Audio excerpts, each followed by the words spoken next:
પાટણ જિલ્લાના રાંધનપુર ખાતે આવેલ સેવા સદન ખાતે મામલતદાર કચેરી ખાતે લિંકિંગ માટે આવેલ મોટી સંખ્યામાં લોકોમાંથી 40 લોકોને ટોકન આપતા વાલીઓમાં રોષ જોવા મળ્યો હતો, જેને લઈને વાલીઓએ હોબાળો મચાવતા મામલતદાર કચેરી ખાતે પોલીસ દોડી આવી હતી અને પોલીસ દ્વારા માણસોને દૂર કરવામાં આવ્યા હતા। તેને લઈને આવેલા વિદ્યાર્થીના વાલીઓમાં સરકાર પ્રત્યે રોષ જોવા મળ્યો હતો। મોટી સંખ્યામાં શિષ્યવૃત્તિ માટે વિદ્યાર્થીઓને આધાર કાર્ડ અને રેશન કાર્ડનું લિંકિંગ કરાવવાનું હોય છે, તેને લઈને વિદ્યાર્થીઓ સાથે વાલીઓ મામલતદાર કચેરી ખાતે આવ્યા હતા, પરંતુ 40 લોકોને જે ટોકન આપતા બીજા વાલીઓની અંદર અસંતોષ ફેલાયો હતો, જેને લઈને વાલીઓએ મામલતદાર કચેરી ખાતે રોષ પ્રગટ કરતા મામલતદાર દ્વારા પોલીસ બોલાવવાની ફરજ પડી હતી અને પોલીસ દ્વારા આવેલા વાલીઓને હટાવવામાં આવ્યા હતા, જેને લઈને લોકોની કામગીરી ન થતાં લોકોની સરકાર પ્રત્યે નારાજગી જોવા મળી હતી।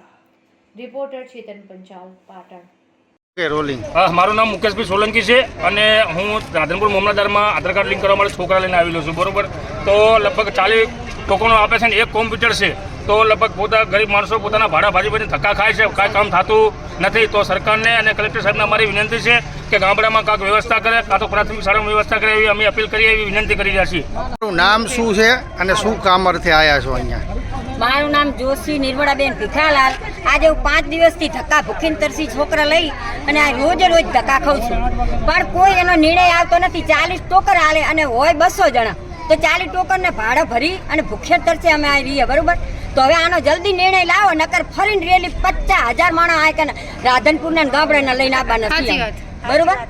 એટલે જે તે જલ્દી આનો નિર્ણય લાવવાનો। હા, હવે અમારાથી ભૂખ્યા તરસે નથી રહેવાતું, પાણીની સગવડ નથી, છોકરા બચારા ભૂખ્યા ચાઉ ધીરે, આટલા નિશાળું બગડે એ અલગ જોવા મળે છે।